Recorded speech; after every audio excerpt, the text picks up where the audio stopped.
Thank you for joining us. My name is Skinner Layne, and I'm here with Jerry Michalski, who is the founder of the Relationship Economy Expedition, known as REX, and I'm really excited that he's here with us at Exosphere, chatting with us this week about the collaborative economy, the social framework that we currently operate on that is based on mistrust rather than trust, and we're brainstorming ways that we can maybe peck away at that problem. So, Jerry, thank you for joining with us. Thank you. Thanks for the invitation. It's fun. I've had nothing but fun conversations here, so it's been great.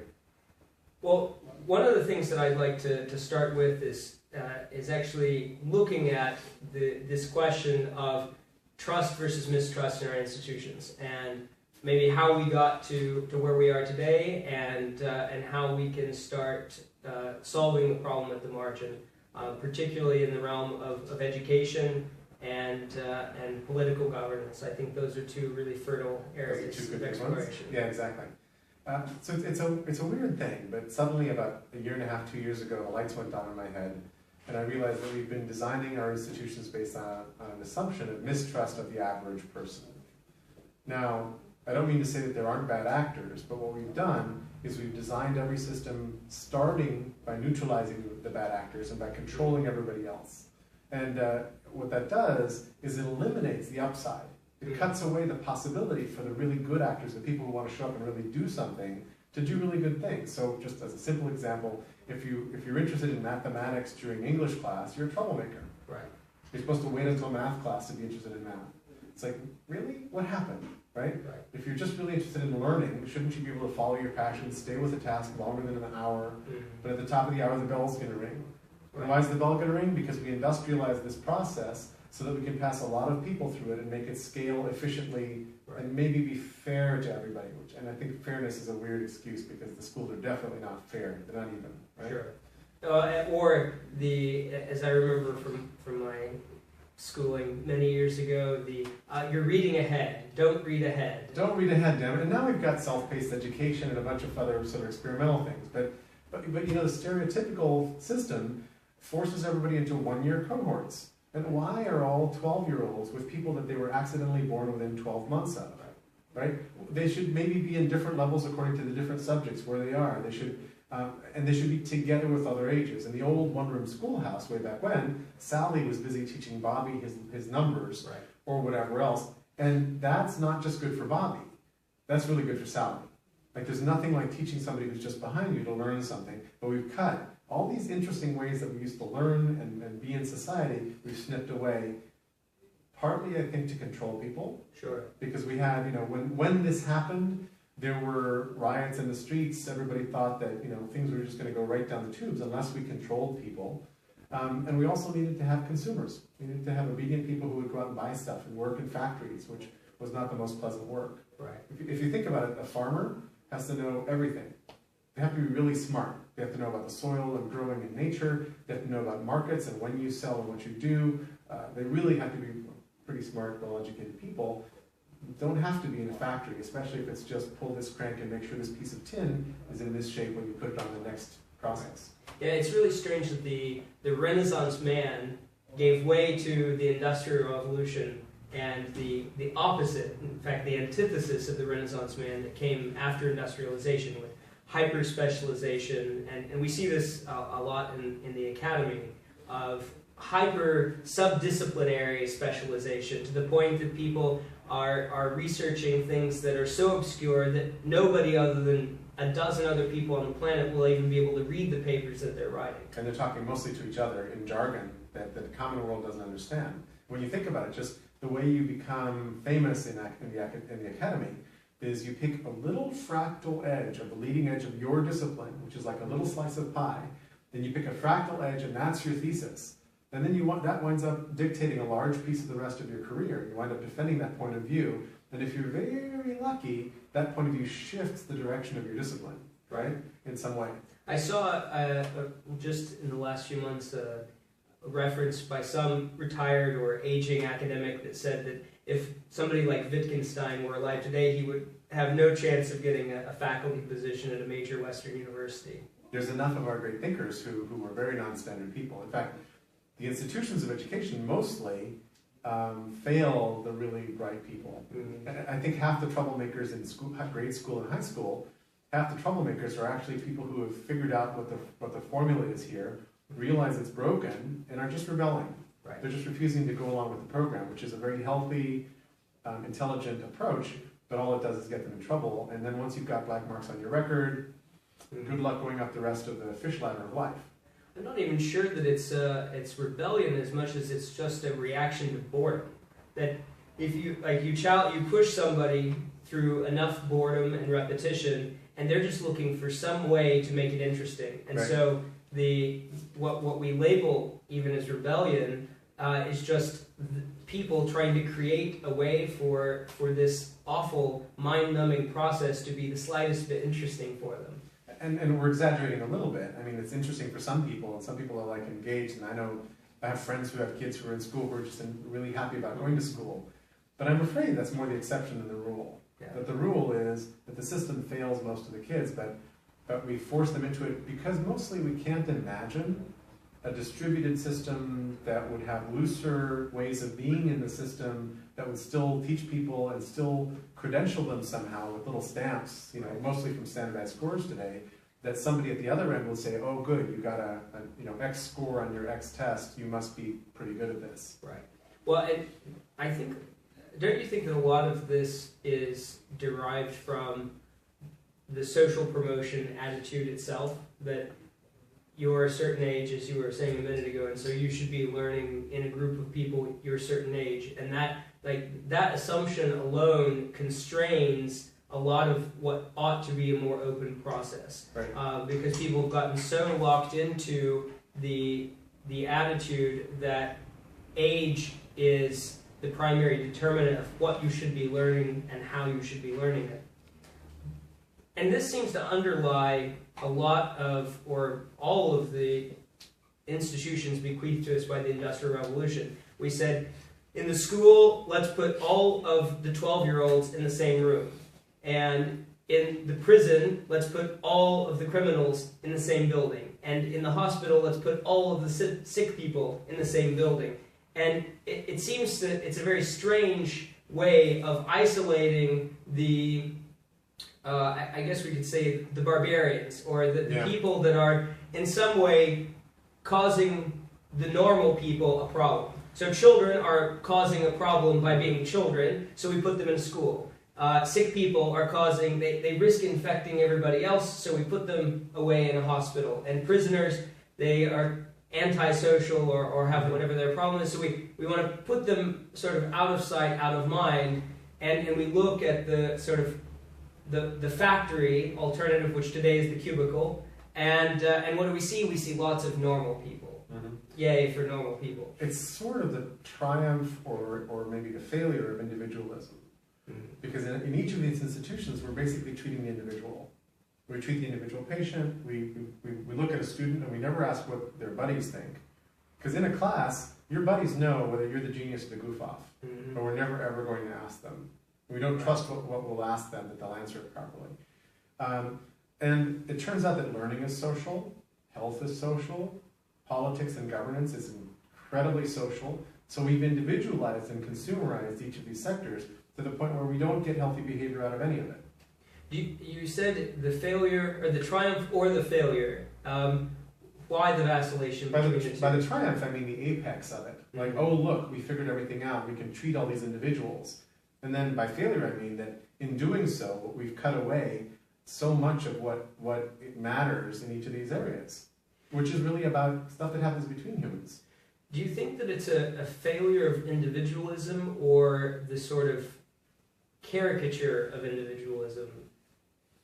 Hard to say. I mean, partly I attach individualism to a whole series of other things about, freedom and about the American dream, and about, we were sold the American dream. There's a whole lot of things that got marketed to us at different eras, which are kind of kit and part and parcel one with the other. And they're not that healthy.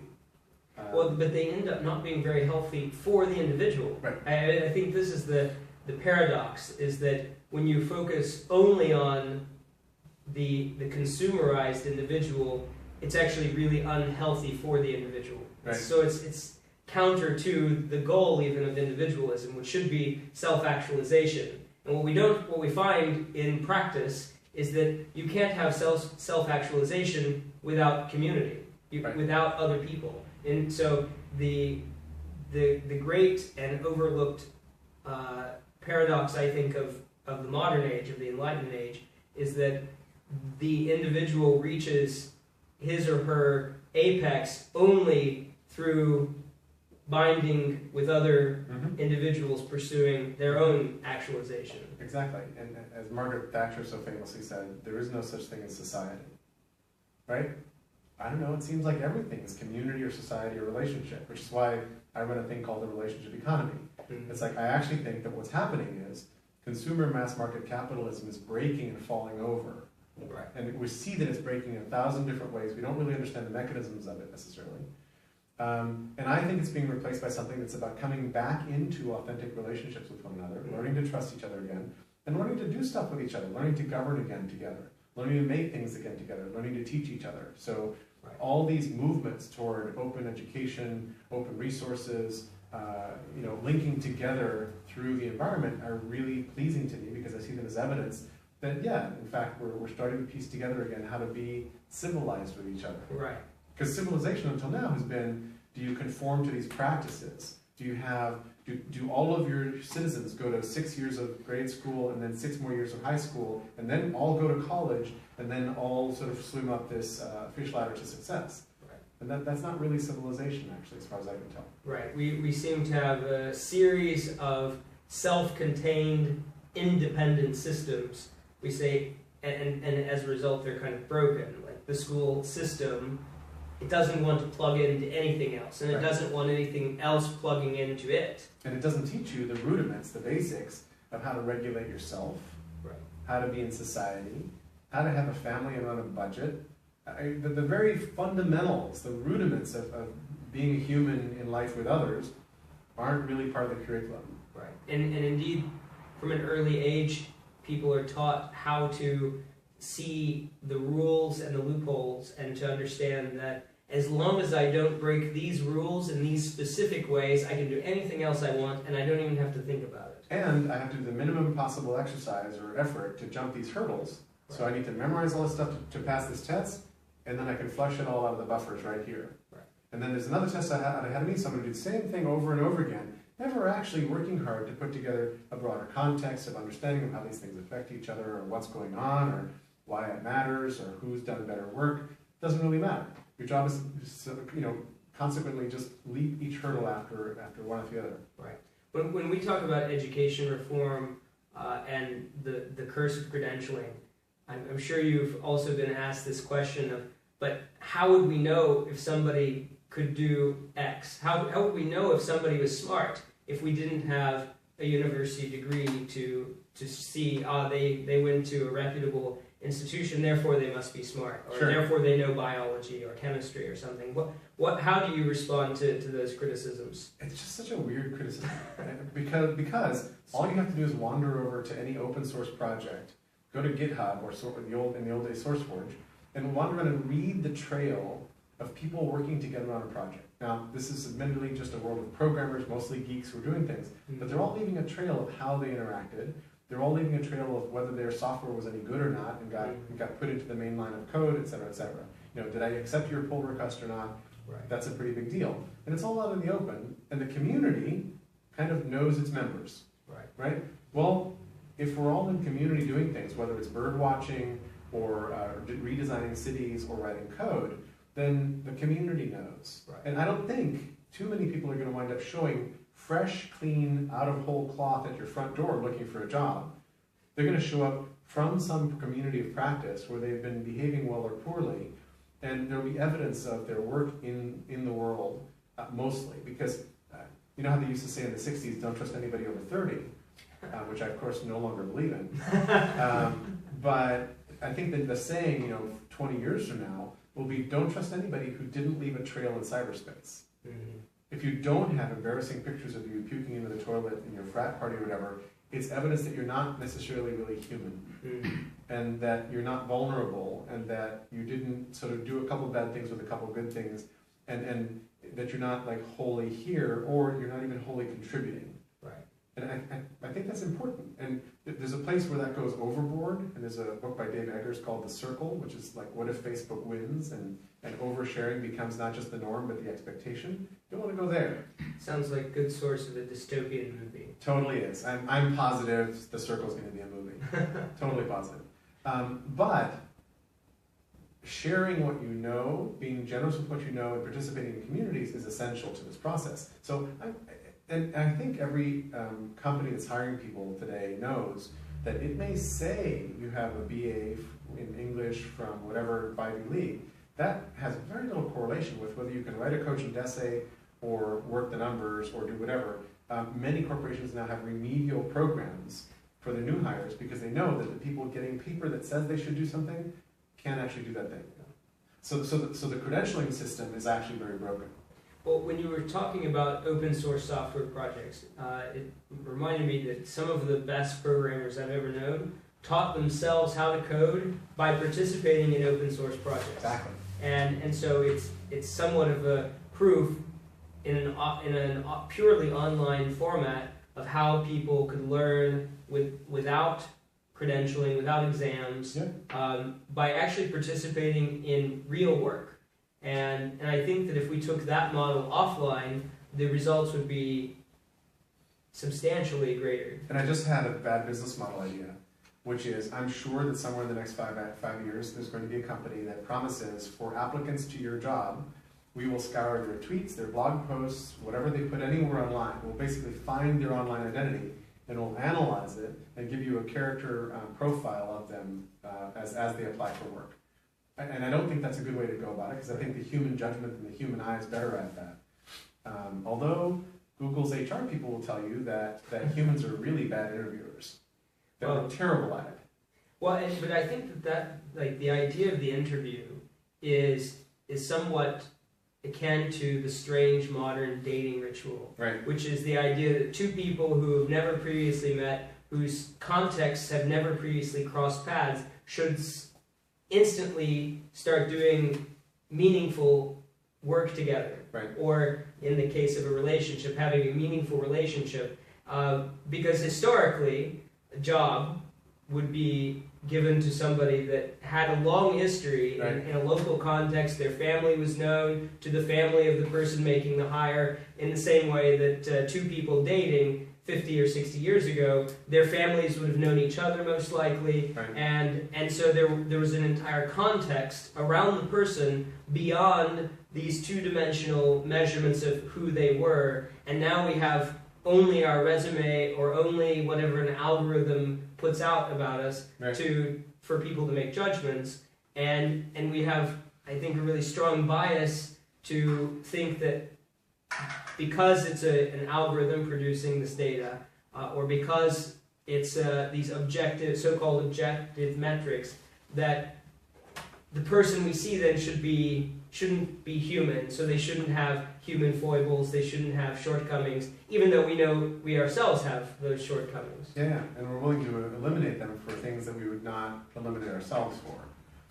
But we need some filter, and there's lots of people out there applying for lots of jobs, right? But we're never asking their friends. We're not looking at this as a broader thing. And I think most of the things we're talking about are social, not individual. Right. But we don't ever look at the social. And what do you think is the root of some of these social practices? 500 different things. One, we industrialized everything. We basically thought, hey, this factory model is helping us scale how to make more cars. Why don't we apply it to everything? We'll apply it to hiring, we'll apply it to learning, we'll apply it to government and governance, all those sorts of things. And that doesn't really work.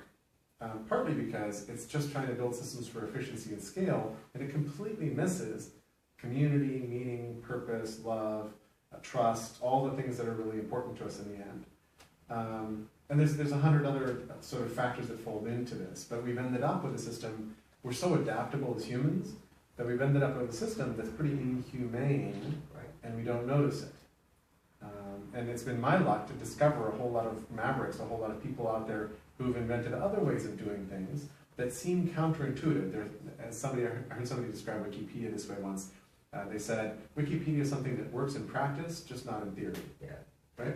Well, there's a lot of these sort of contrarian things that seem to work. And they're contrarian only because the worldview we've swallowed whole and are unwilling to, question says that you must be able to do it logically, and there's a whole series of building blocks that aren't necessarily always true.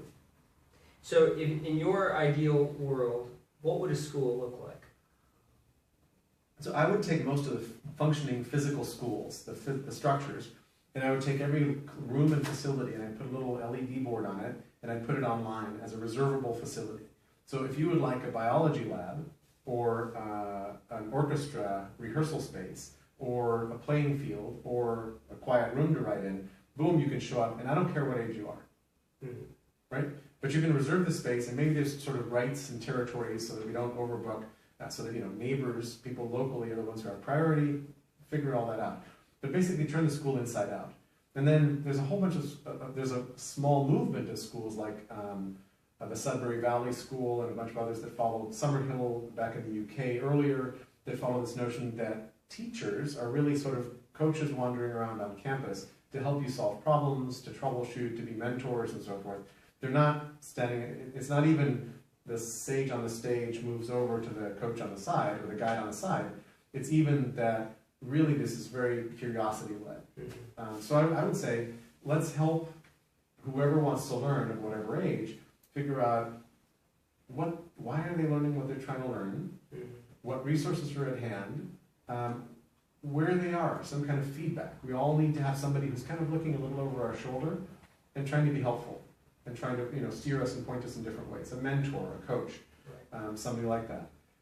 So I would do a lot of that, and then I would start looking around at all the open resources that are available, and let's forget about the $250 textbooks that say nothing anymore because they've been basically homogenized through a process that's crazy to describe, and let's actually start building curriculum with and for each other. And I think every person who learns something maybe ought to try to re-explain it to someone else and record it and post that online.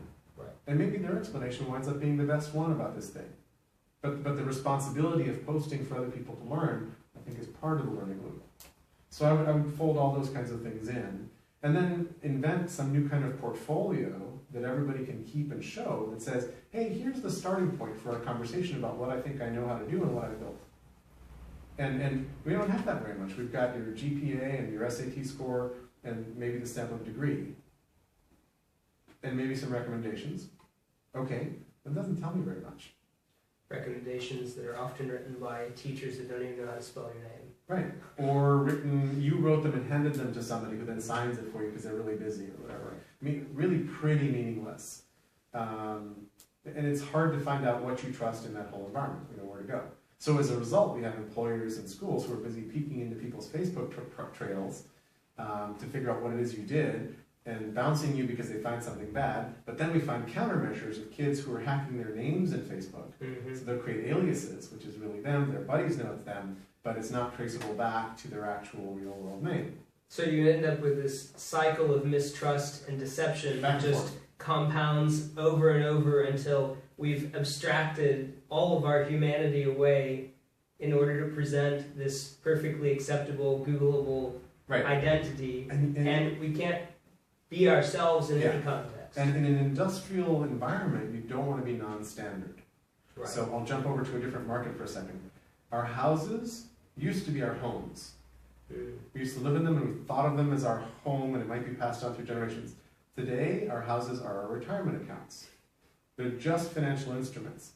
And if you should be so bold as to modify your house to be non-standard, so I just talked to the woman, she and her husband over 3 years customized their home. Like, they were really smart. They'd go get scraps and they'd go figure out how to do things. Really, they didn't spend a lot of money. They didn't hire in some big contractor, but they made it really theirs. And at the end of the 3 years, I think he got a different job offer across the country. So he's like, oh great, we finished our house, now we gotta move. They're having trouble selling the house because they made it out of love into something that really serves, some family's purpose, but now it's not a normal 2-bedroom, 3-bath with a sub-zero freezer and a granite counter in the kitchen. And that sells. Because it's a commodity, right? So we want humans to be commodities too. Oh good, you've got this degree, this degree, this degree, that fits my model, you did really well, great, you seem to have passed, you're hired. As opposed to, you're a really broad thinker, you're a troublemaker on occasion, but that means you've got principles, let's bring you in. There's not a lot of room for that. No, there's certainly not.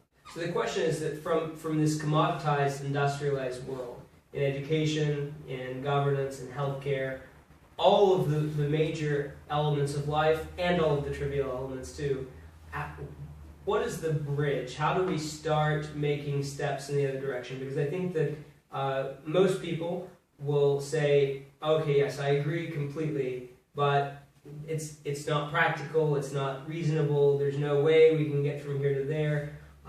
And I think that panacea solutions certainly never materialize, and so we have to figure out what's the first step. What do you think is the first step? So we're already doing the first step. So the first step to remedy all these things is in action today in the world. We just don't necessarily see it because it looks like the weeds in the sidewalk. It's a little bit like Clayton Christensen in The Innovator's Dilemma, where Cyrus Erie with a big steam shovel, along comes a little hydraulic shovel that can only lift like a little thing. And you're like, that's never going to be a problem. And then their innovation curve nukes you to the point where you're just gone, right? You're out of business. So there's everywhere you look, if you know to look, there's certainly open source projects everywhere, open content, open hardware, open science, open biology, open everything, which are really about sharing and trusting and building together a whole bunch of stuff. So the entire open movement fits here. In education, there's something called unschooling, which is different from homeschooling. Homeschooling tends to be sort of like school, except you're at home, but you still teach, you still have homework, and you still pass a lot of the tests of school. You're just outside of school. Unschooling is way at the other end. It's child-led learning, and you try to offer help and offer scaffolding and feedback, but really, whatever the kid wants to go do, and you can enrich that environment a ton, but whatever the kid wants to go do is what you do. That's really different, and it's happening right now. There's a couple million people or families doing that at this point, so it's not huge. It's not this big, but it's also not 20% of the market at this point, partly because the children are all being held prisoner in these penitentiaries called schools. And it's very hard to pry them out. And parents, without seeing social proof that this other thing works, will be unwilling to pull their children out because they're jeopardizing their children's future. I totally get that. I don't want to have you stepped out of school at grade 3 and then suddenly not be able to get into college. Right? But what we're just beginning to discover, and it's just happening now, is that some of the smartest colleges are saying, hey, if you don't have a standard education, but you can sort of answer these essays and do this thing over here, you're in. Right? And some of them are realizing that the unschoolers learn things like personal responsibility and work-life balance and life scheduling and so forth much better than a student whose job it was to show up at 8 a.m. for a class and then leave at 9 to go to math class and then do the right homework at night and answer the right tests and then dump everything out of their brain at the end of that process. And they would have made really good grades. They look good in the system. But they're not necessarily internalizing anything that they understand how to do. The system at scale isn't designed for that. But we keep thinking that there's just so many humans, there's no way we could do a different sort of system. We can't just customize something for everybody. Or, almost as bad, okay, we'll just customize everything for everybody using software. And the software will make everything just exactly right for you, and we'll just tweak the technology and make it better. And I'm not very fond of that answer either. I think if you want to learn touch typing or some skill, I'll put you in front of a program and you become a touch typist pretty fast. I think most learning is social. Most learning takes being with people and doing stuff together and being in the world and making things and breaking things. Right, exactly. And so software, in some ways, is it's an easy crutch for people to lean on to say, well, this is how kids can experiment, but they're not really experimenting because there's an algorithm. There's an algorithm that is defining the outcome of the experiment. Whereas with an experiment in the real world, out here in the offline world, there are consequences, and so there are sometimes scary consequences. And also, much as I love Khan Academy, behind the curtain, the teacher sees which student is stuck on which module, who's going faster, who's going slower, which gives them godlike information to show up beside the kid who's not doing so well and saying, I see you're having trouble with this module on whatever. I'm really into, why don't we let the kids behind the curtain to see the meta layer of information about progress? Let's let them hack their lives. right? If they learn how to learn and learn how to improve learning and learn how to choose from different learning modalities or tools or groups and figure out what really works for them, right? One kid might really learn math better through music. Music is very mathematical, right? Another kid might learn math better by actually building physical things. I was really good at geometry and trig, terrible at algebra and calculus. Like I have a, shapes and spaces make a ton of sense to me. Right. The X and the N thing, take them away. Make somebody else do that. But I think we need to figure this out. And maybe that doesn't mean I should never have taken any algebra or calculus, Sure. but I might have found a different avenue in. Or, as I think often the case, because of age-based education, we're forced to encounter something that maybe at that moment in our life we just don't find interesting. Or we're not just ready for it in some way. I mean, there's kids who, I talk to the family, they've got a boy and a girl, who learned to read, basically started reading big time, one of them at 2.5 or 3, insanely early, and one of them at 8. And they were scared for the boy until 8, and at 8 he just took off and devoured everything. Right? It's like, I don't know when it's going to happen, and probably it's going to happen. Right, and through all of high school and college, I didn't care at all about mathematics. I said, it's not important to me, that's not anything I'm going to do with my life. And so, obviously, I had to sort of fight myself to get through those classes. Yeah. And then I found later in life, like after I got out into the real world, that there was a lot of useful application of this calculus thing, and so I find it really interesting. Yeah. And a field like mathematics is a field that is full of beauty, but reading the algebra textbook in 8th grade, I said, why are they making me do this? This doesn't make any sense to make me do, because this isn't going to be my life. And buried in that is a lovely puzzle or a business question, which is, how do we help any individual or group figure out how to get excited about a topic they might not be excited about, or figure out an entry point that works for them. And I don't think like the Common Core curriculum, I think is pretty heinous.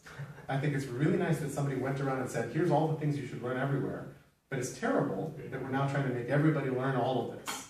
We really don't need all of it. And by uniform methodology. Precisely. So how do we make it so that people, maybe your child is obsessed with rock music and just wants to become a rock musician, and that's the only thing they do for 12 years. They're not going to be a very well-rounded individual. So how do we get them to use music as an entree to other things, or how do we get them to, really have passions in other places as well and be a broader individual? I think that's pretty important, and I think that's the job of mentors, family, community, et cetera, et cetera. But I particularly like the idea that there's many roads to Rome. Right? That there's 100 different ways to make something interesting or exciting, and it's worth trying a whole bunch of them. And it's no skin off anybody else's nose. It doesn't destroy the whole system to have one person try patiently several different methods. Right.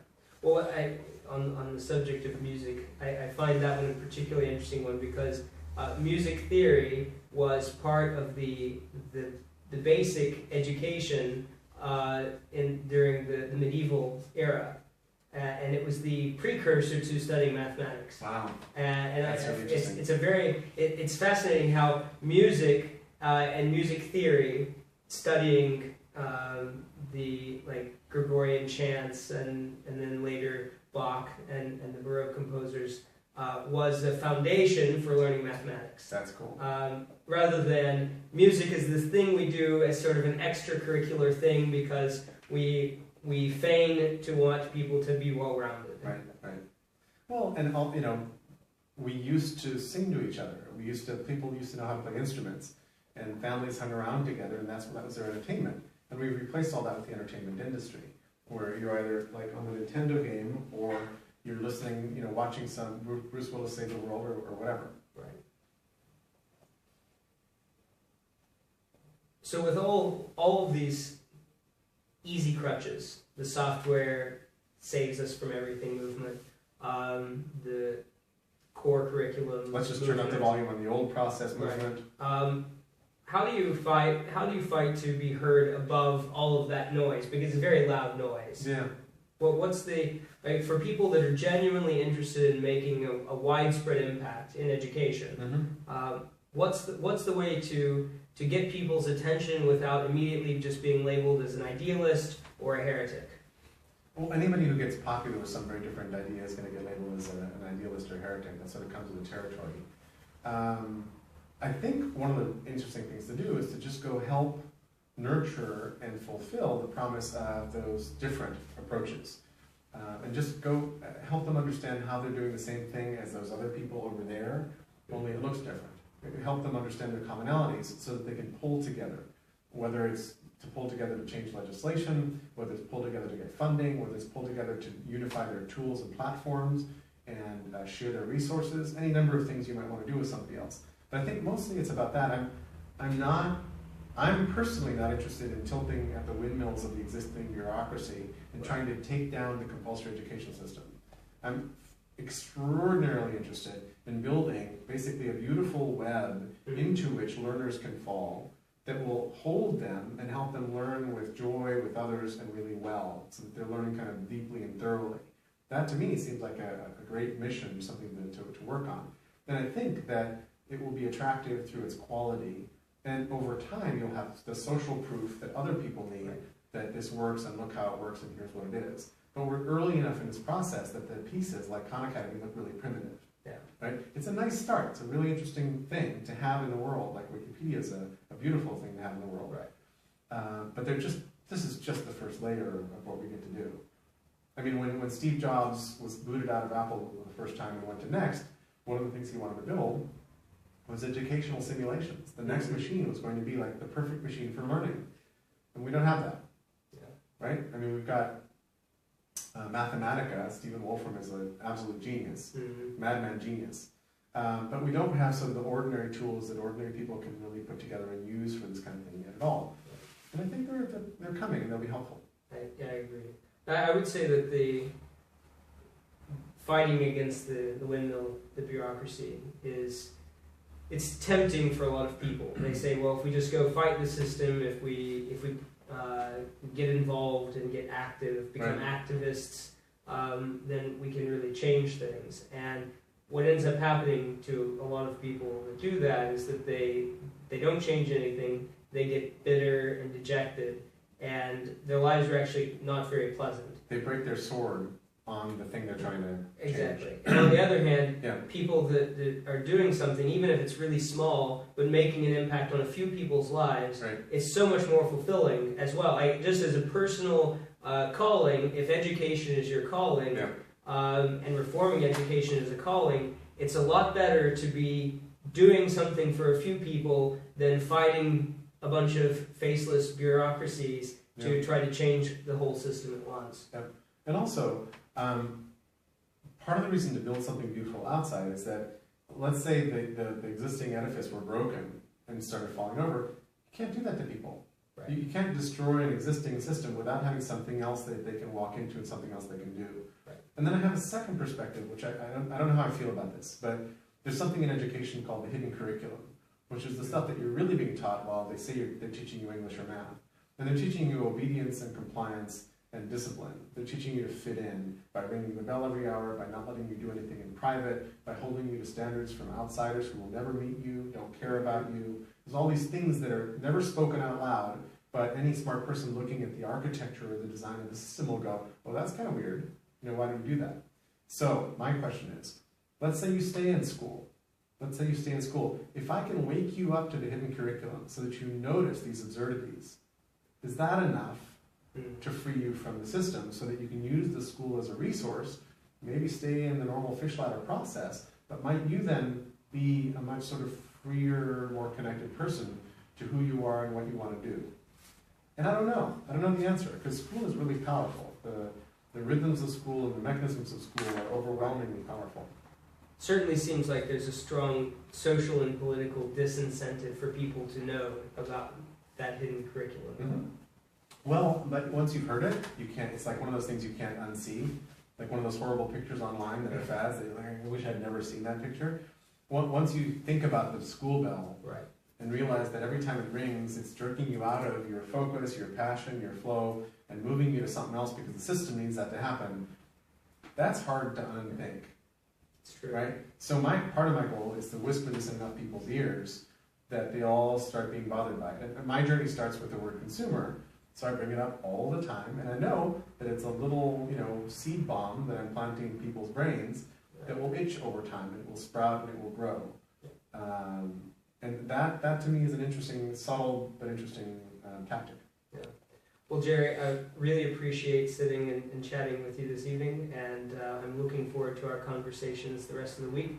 Thank you for being here at Exosphere. Same here. Thank you very much for the invitations and the warm welcome and all the smart people who are here.